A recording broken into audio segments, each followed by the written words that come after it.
AFAI national summit और co-lending awards 2024 वित्तीय समावेशन और सहयोग पर ध्यान। को-लैंडिंग अवार्ड्स ने बैंक, NBFC और फिनटेक कंपनियों को भारत के को-लैंडिंग इकोसिस्टम में सुधार के लिए सम्मानित किया। Association of financial advisers of India AFAI ने नेशनल समिट और को-लैंडिंग अवार्ड्स 2024 का सफलतापूर्वक आयोजन किया, जो को-लैंडिंग पार्टनरशिप और वित्तीय नवाचार में एक महत्वपूर्ण कदम था। नेशनल को-लैंडिंग डे के तुरंत बाद आयोजित इस समिट में मुख्य अतिथि के रूप में बैंक ऑफ महाराष्ट्र के MD और CEO श्री निधु सक्सेना और गेस्ट ऑफ ऑनर के रूप में आधार हाउसिंग फाइनेंस लिमिटेड के कार्यकारी उपाध्यक्ष श्री देव शंकर त्रिपाठी ने अपनी उपस्थिति दर्ज की। इस समिट में प्रमुख संस्थानों के वक्ताओं और वित्तीय पेशेवरों, फिनटेक कंपनियों और लोन सर्विस प्रोवाइडर्स LSPS के विविध दर्शकों ने को-लैंडिंग मॉडल को बढ़ावा देने के लिए चर्चा की। को-लैंडिंग एक सहयोगात्मक वित्तपोषण मॉडल है, जिसमें बैंक और NBFC मिलकर उधारकर्ताओं को ऋण प्रदान करते हैं। इस साझेदारी से दोनों संस्थाएं अपने संसाधनों को प्रभावी तरीके से जोड़ सकती हैं, जिससे ग्राहकों को ऋण की बेहतर पहुंच और अधिक लागत कुशल समाधान मिलते हैं। समिट में चर्चा के दौरान यह महत्वपूर्ण बात सामने आई कि को-लैंडिंग पार्टनरशिप को बढ़ाने के लिए सही जोखिम मूल्यांकन, प्रभावी समन्वय और नीति समर्थन की आवश्यकता है, जो 2020 में RBI द्वारा प्राथमिक क्षेत्रों के लिए को-लैंडिंग के दिशा निर्देशों के बाद एक प्राथमिकता बन गई है। नमस्कार सर, आज का जो कार्यक्रम है हम लोगों ने को-लैंडिंग के ऊपर में हमने आयोजित किया है। ये सर बैंक और NBFC के बीच में किस तरीके की लैंडिंग और किस तरीके की क्या रिलेशनशिप स्टैब्लिश होगी सर, ये उसके ऊपर अब बातचीत हो रही है। 5 साल पहले रिजर्व बैंक ऑफ इंडिया ने एक गाइडलाइंस लेके आए थे, जिसके तहत में रिजर्व बैंक ऑफ इंडिया ने ये बताया था कि सर बैंक और NBFC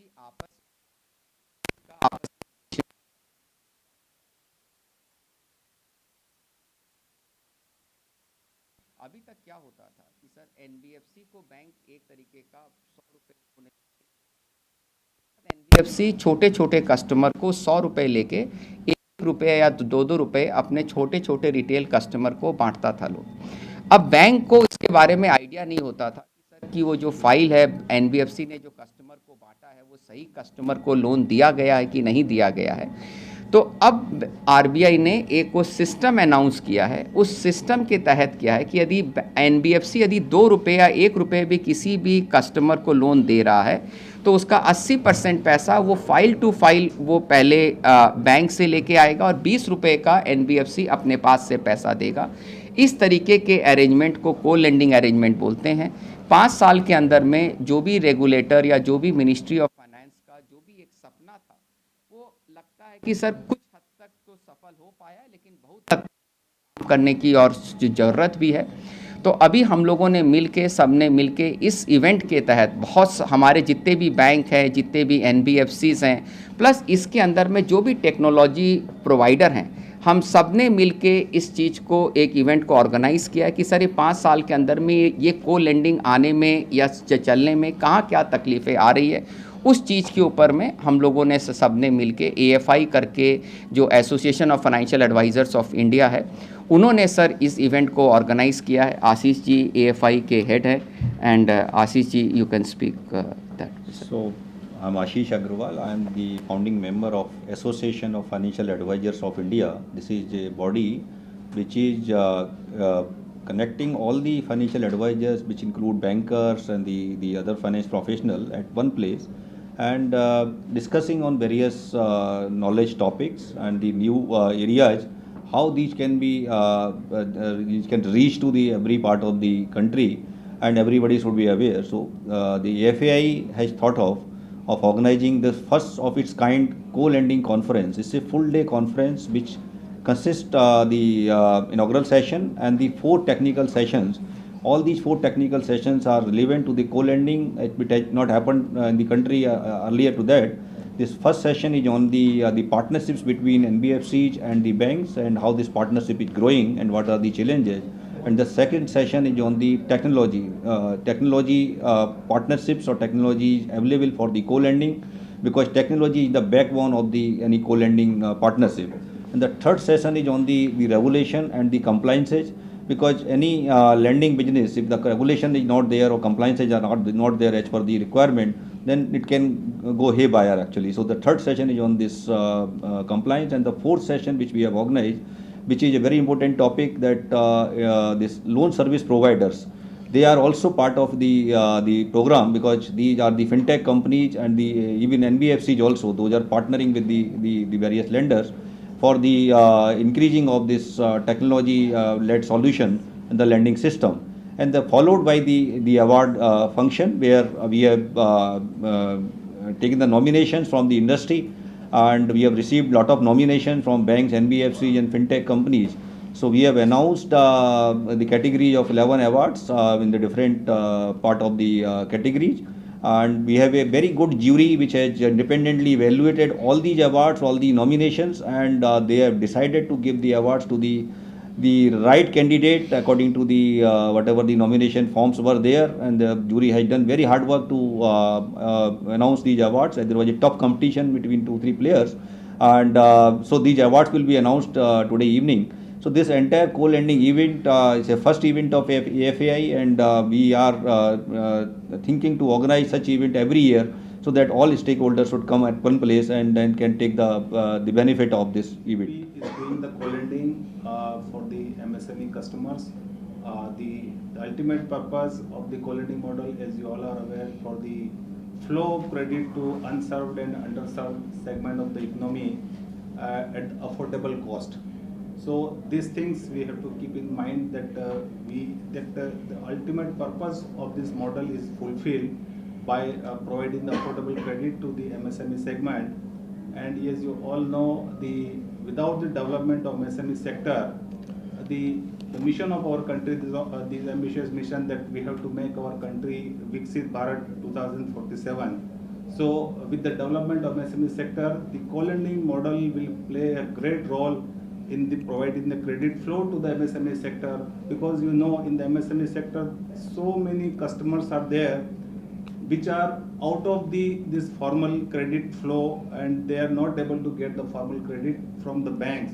So with this model, with leveraging the reach of the MSME sector and with leveraging the low cost fund of the bank, will be able to fulfill the ambition of the RBI and the ambition of the government of India. That's all. Thank you. Sir. Myself, CM Kumra. I am heading Digital Lending Department in Bank of India. As far as co-lending is concerned, we all know this journey started around 5 years ago. During this period, what we saw, that NBFCs have developed a niche in the areas or in the segment particularly related to RAM. They have developed platforms through which the KYC or the due diligence part, assessment part, and the lending part can be done very easily. The team has been developed from the underwriting to the end of journey. So ultimately what we see in the times to come, it is a win-win situation for the NBFCs and the banks, and ultimately for the customers for which RBI has formulated this policy. So we see forward a very good times under co-lending in the times to come. Thank you. I am K.K. Gupta here, Director, Association for Financial Advisor of India. The main purpose of the association was to create awareness among the entrepreneurs.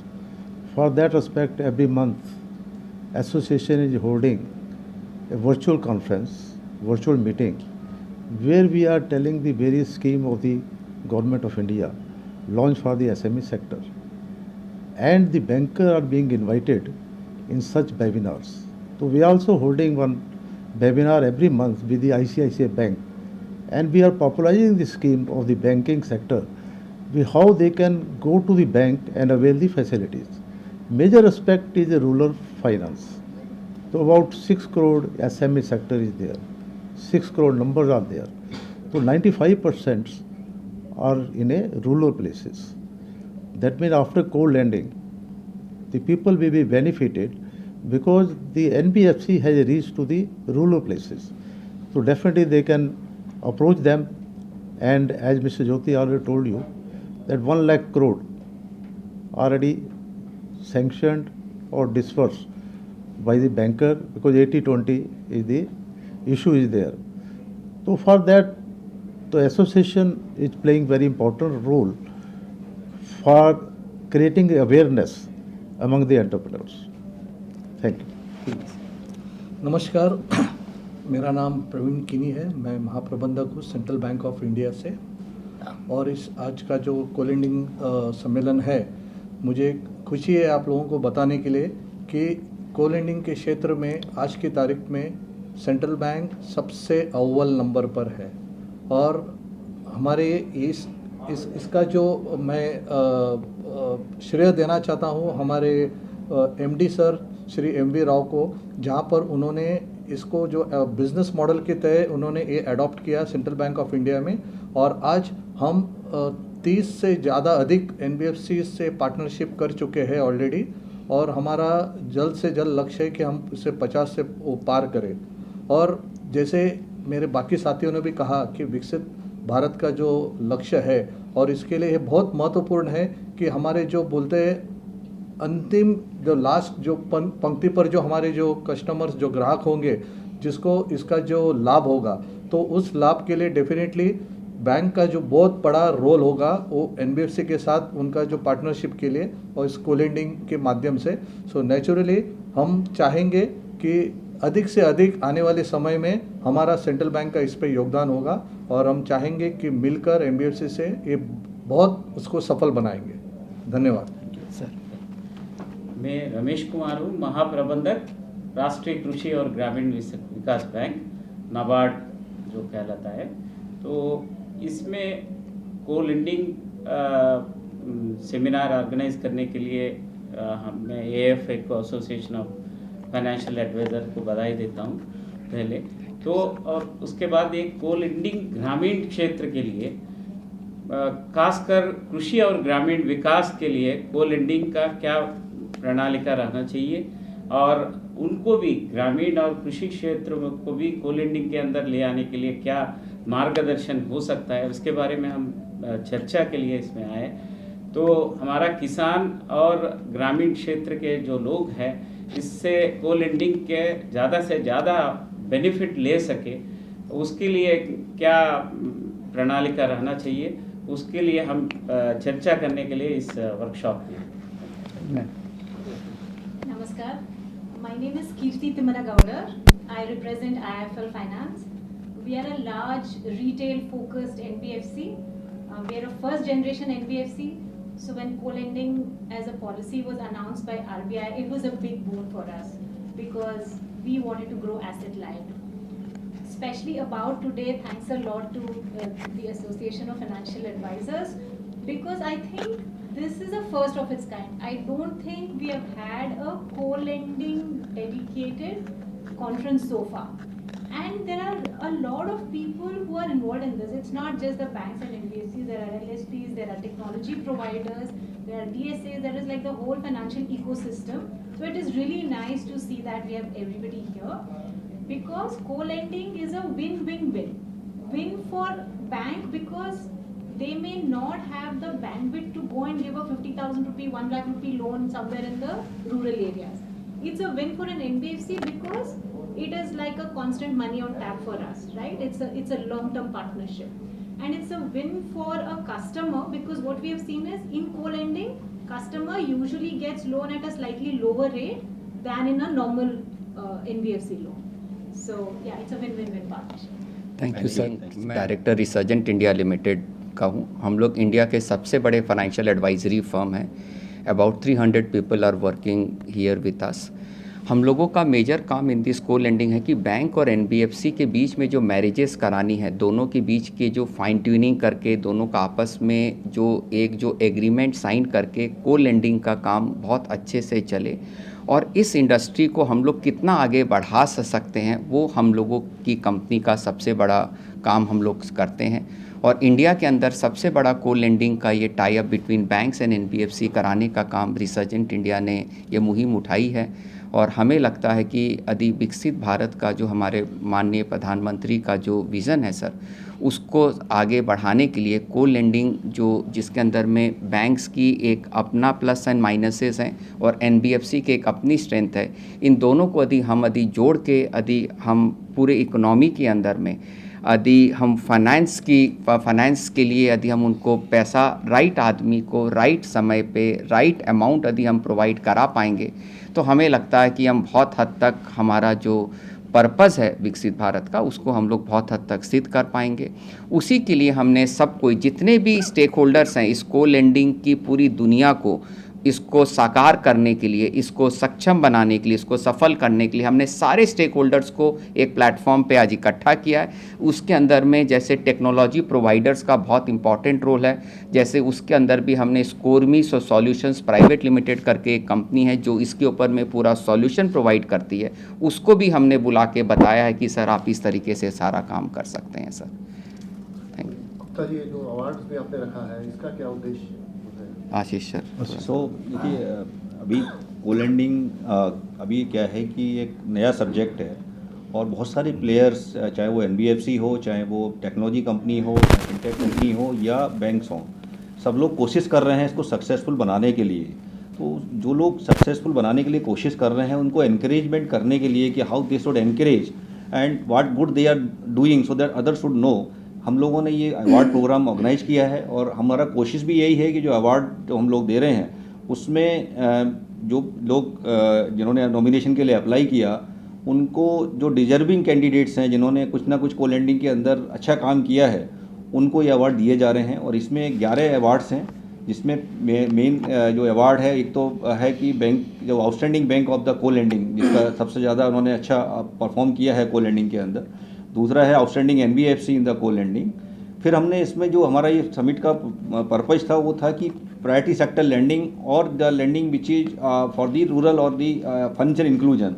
तो जो हमने award दिया है वो financial inclusion के लिए दिया है कि कौन सा NBFC या कौन सा बैंक फाइनेंशियल इंक्लूजन में सपोर्ट कर रहा है अंडर को लैंडिंग, तो वो एक अवार्ड है। देन टेक्नोलॉजी कंपनीज के लिए अवार्ड है कि टेक्नोलॉजी कंपनी जो काम कर रही हैं उसमें कौन बेटर कर रहा है और किसका मॉडल सक्सेसफुल चल रहा है, उसके लिए अवार्ड है। सो इस तरीके से ये अवार्ड दिए गए हैं mainly for the encouragement of the industry people, so that the good work should be recognized by any organization which will help to the others to encourage and to grow further in that ladder. जैसे आपको बताऊं कि जैसे अभी तक 5 साल में हमने 1 लाख करोड़ का को लेंडिंग के तहत हमने अभी तक लोन दे पाए हैं। मिनिस्ट्री ऑफ फाइनेंस का अभी एक विज़न है कि नेक्स्ट 3 साल के अंदर में 15 लाख करोड़ होना चाहिए। तो फिर ये 15 लाख करोड़ करने के लिए हमको जितने भी जो स्टेक होल्डर्स को सबको इनकरेज करना, सबको इसकी महत्व बताना, और उसी चीज़ के लिए जैसे आशीष जी ने कहा कि EFI ने इसको अवार्ड कैटेगरी भी रखा है कि जिससे लोग थोड़े से इनकरेज हो के वो 1 लाख करोड़ का बिज़नेस हम कैसे, भारत सरकार का जो विज़न है इसको 1 लाख करोड़ को कैसे 15 लाख करोड़ कर सकते हैं, उसमें हम सब जो भी यहाँ बैठे हैं उसमें हमने थोड़ी सी चेष्टा करी है। और हम एश्योर करते हैं कि सर इस 15 लाख करोड़ के टारगेट को अचीव करने के लिए हम सब भरसक प्रयास करेंगे और कोशिश करेंगे कि सर हम 15 लाख करोड़ नेक्स्ट 3 साल बाद जब आपके साथ मिलें, और एवरी ईयर जब भी हम आपके साथ में मुलाकात हो तो हम आपको एक अच्छे टारगेट के साथ में अच्छे बिजनेस का नंबर हम आप लोगों को दे पाएँ sir. Thank you so much. Thank you so much. और EFI ने मिलके सर बहुत अच्छी हमने एक रिसर्च रिपोर्ट भी हमने एक अभी विवेचना करी है सर, एक हमने रिसर्च रिपोर्ट निकाली है को लेंडिंग के लिए, जो कि हमें लगता है कि जो भी को लेंडिंग से वास्ता रखते हैं सर उसको वो रिपोर्ट ज़रूर पढ़नी चाहिए और उससे काफ़ी कुछ हमें को देखने और समझने के लिए काम हो सकता है। वो काफ़ी रिसर्च ओरिएंटेड एक रिसर्च रिपोर्ट भी रिसर्च इंडिया ने निकाली है सर।